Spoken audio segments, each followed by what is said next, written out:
नमस्कार दोस्तों, मैं हूं चंदन और मेरे YouTube मंच पर आपका स्वागत है। दोस्तों, चुनाव के समय जब किसी पार्टी या गठबंधन में आग लगती है तो अक्सर बुझाए नहीं बुझती है और आजकल मोदी और शाह की एनडीए में कुछ ऐसा ही हो रहा है, जहां बिहार में घर को घर के चिराग से आग लग रही है। और चिराग से मेरा मतलब है अमित शाह के चहेते चिराग। और जमीनी सच्चाई यह है कि बिहार एनडीए में इस वक्त जबरदस्त हंगामा है। नीतीश कुमार सीटों के बंटवारे के अंदाज को लेकर बेहद नाराज हैं और उनके लोग उनसे ज्यादा नाराज हैं, जो खुलेआम आरोप भी लगा रहे हैं कि 20-20 लाख में कुछ टिकट एनडीए में बेचे गए हैं। ये बात मैं नहीं कह रहा हूं, बल्कि नीतीश के लोग कह रहे हैं कि एनडीए में टिकट नीलाम हो रहे हैं। लेकिन अगर सीट बिक रहा हो तो सीट बिक रहा हो तो क्यों नहीं बोलेंगे? कैसे आरोप नहीं लगाएंगे?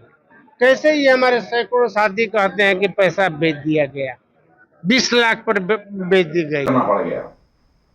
अमित शाह को दिल्ली से फोन करना पड़ा। एनडीए की ये जो प्रेस कॉन्फ्रेंस होने वाली थी आज नहीं हो पाई। इसका कारण यह था कि एनडीए के जितने भी सहयोगी दल हैं उनके बीच में तनातनी चल रही है, इसीलिए मीटिंग को कैंसिल कर दिया गया।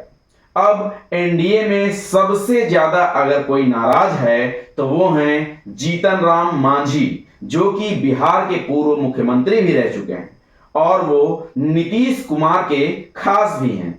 नीतीश चाहते थे कि अमित शाह जीतन राम मांझी को 10-12 सीटें दे दें, लेकिन अमित शाह ने यह सीटों पर ही जीतन राम मांझी को अटका दिया।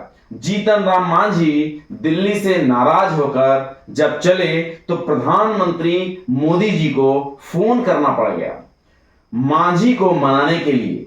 मांझी कुछ देर के लिए तो मान भी गए, लेकिन आज फिर उनका दर्द छलक गया और अब कैमरे पर मांझी साहब जिस जाति से आते हैं वो हर वक्त कुछ भी कठिनाई होती है, कुछ भी कमी होती है, उसमें वो जीना सीखा है। हमारी मांग 15 थी और उसके बाद वो लोग 6 दिए हैं। मन में दुख तो जरूर है। नीतीश कुमार के एक और खास हैं उपेंद्र कुशवाहा। इन्हें भी उम्मीद थी और नीतीश कुमार को भी उम्मीद थी कि अमित शाह उपेंद्र कुशवाहा को 2-4 सीटें बढ़ाकर ही देंगे। इनको भी 6 ही सीटें मिली। इनके तो मानो पर ही काट दिए गए। अब कल अमित शाह के आगे उपेंद्र कुशवाहा झुक गए और उन्होंने लिस्ट पर दस्तखत भी कर दिए, बयान जारी कर दिया।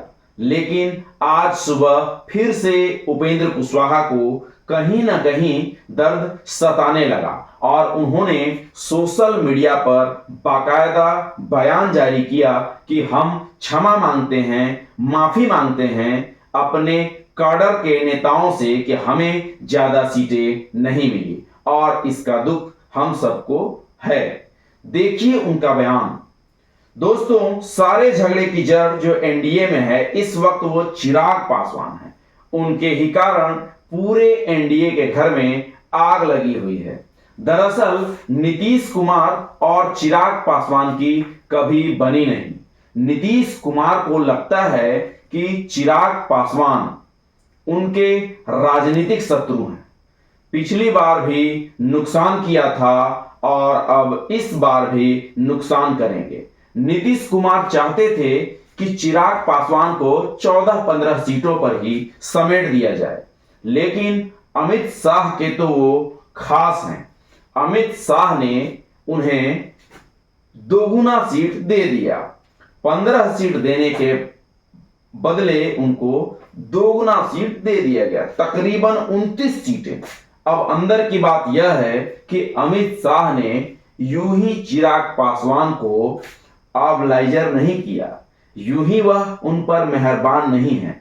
अमित शाह चाहते हैं कि चिराग पासवान को ये जो बढ़ी हुई सीटें दी हैं, इससे कहीं ना कहीं बीजेपी के ही उम्मीदवार को उतारा जाएगा। और आगे चलकर अगर नीतीश कुमार कुछ नखरे दिखाते हैं या जेडीयू कुछ नीतीश कैंप के लोग नखरे करते हैं, तो फिर बीजेपी अपनी ताकत दिखा देगी, क्योंकि बीजेपी सहयोगी दलों की कई सीटों से अपने लोग खड़े कर रही है, अपने उम्मीदवार खड़े कर रही है। और यह अमित शाह और मोदी का गुजरात लॉबी का पुराना फार्मूला है। सुनिए जरा मनोज झा से। शाह साहब का प्लान अब नाराज, नीतीश कुमार ने पार्टी के कोर ग्रुप की बैठक बुलाई है। जाहिर तौर पर वो संजय झा और लल्लन सिंह जो अमित शाह की गोदी में बैठे हैं, जेडीयू के आज के नेता इनकी क्लास तो लेंगे कि भाई ये गड़बड़ आखिर हुई कैसे। पासवान की चिराग की सीटें बढ़ गई और जीतन राम मांझी की सीटें घट गई, उपेंद्र कुशवाहा की भी सीटें घट गई। जेडीयू की जो बहुत सी परंपरागत सीटें थी उनको भी काट दिया गया। यह सारी चीजें वह पूछेंगे। और दूसरी तरफ जो मोदी जी के चाणक्य पाटलिपुत्र जा रहे हैं, पटना जा रहे हैं, जो आग लगी है उसे बुझाने के लिए, क्योंकि अब सेनापति को खुद मैदान में उतरना ही पड़ेगा। देखना यह होगा कि आने वाले दिनों में चुनाव के बीचों बीच अमित शाह यह आग कितनी बुझा पाते हैं। It's a big question.